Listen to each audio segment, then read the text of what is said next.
single dad was paid to ruin a blind date with a dwarf girl, but her reaction changed everything. Intro hook. What would you do if someone handed you $200 and asked you to walk into a restaurant, sit across from a stranger, and spend the next hour making her feel small? Most people would say no.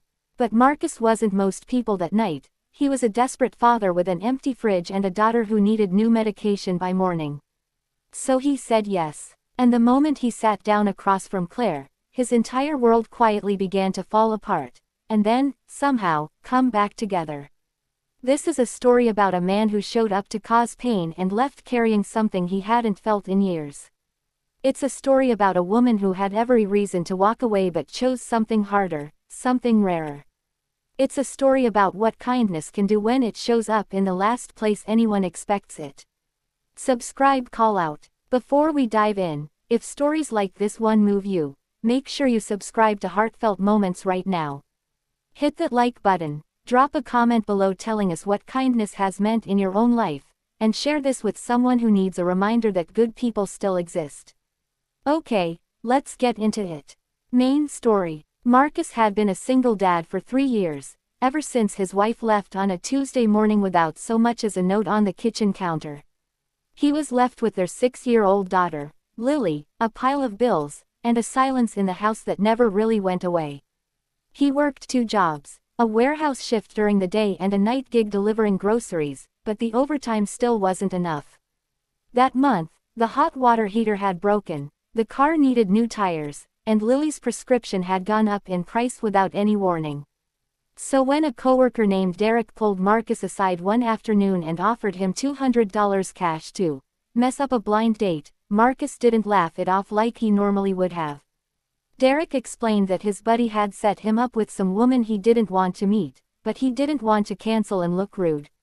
He needed someone to play the date, act obnoxious, make it awkward enough that she'd leave on her own. Marcus stared at the cash. He thought about Lily's medication. He said yes. He walked into the restaurant that Friday evening feeling sick to his stomach. He told himself it wasn't a big deal. She was a stranger. She'd go home, maybe feel a little embarrassed, and move on. People recovered from bad dates all the time. Then he saw Claire. She was already seated at the corner table, her hands folded neatly in her lap, wearing a soft yellow dress that somehow made the whole dim restaurant feel a little brighter. She was a little person, 4 feet tall, with sharp brown eyes and a calm, composed smile that told you immediately she had spent her whole life walking into rooms and deciding not to shrink for anyone. She looked up when Marcus approached, and that smile didn't waver for even a second. "You must be Marcus," she said warmly. "I'm Claire. It's really nice to meet you." And just like that, something in Marcus's chest cracked open. He sat down. He told himself he'd do what he was paid to do, be rude, be dismissive, make her uncomfortable enough to leave. But when the waiter came and Claire politely asked if the menu had any vegetarian options, laughing softly when Marcus joked that he didn't know what half the items on the menu even were, he forgot his plan entirely. They talked. Really talked. Claire was a special education teacher in Phoenix. She had 3 rescue cats and a tiny vegetable garden on her apartment balcony. She had been on exactly 4 blind dates in the past 2 years, all of them awkward, and she said it with such easy honesty that Marcus found himself laughing for the first time in what felt like months. Then she asked about him. And something about the way she listened, really listened, leaning forward slightly, nodding without rushing him, made Marcus do something he hadn't planned on doing at all. He told her the truth. About the warehouse job, about the night deliveries, about Lily, and the medication, and the broken hot water heater, and the coworker's offer, and the $200 sitting folded in his jacket pocket right now. He expected her to get up and leave. Instead, Claire was quiet for a long moment. Then she looked at him with those steady brown eyes and said, "I appreciate you telling me that."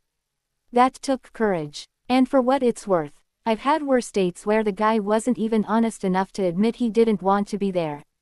She smiled again. That same warm, unshakable smile. Marcus reached into his pocket, pulled out the $200, and slid it across the table. "I don't want it," he said. "I'm sorry." Claire looked at the money, then back at him, and said, "Keep it. Get your daughter her medication. Just promise me one thing." She paused. "Be kind to the next person who needs it. Even when it costs you something." Marcus went home that night with the money, Lily's prescription, and something else entirely, a feeling he hadn't carried in a long time. Not guilt. Not shame. Something lighter. Something that felt like being seen. He never took another job like that again. And 3 months later, he volunteered to help organize a fundraiser for Lily's school. He showed up early, stayed late, and brought donuts for the whole team, not because anyone asked him to, but because a woman in a yellow dress had reminded him who he actually wanted to be.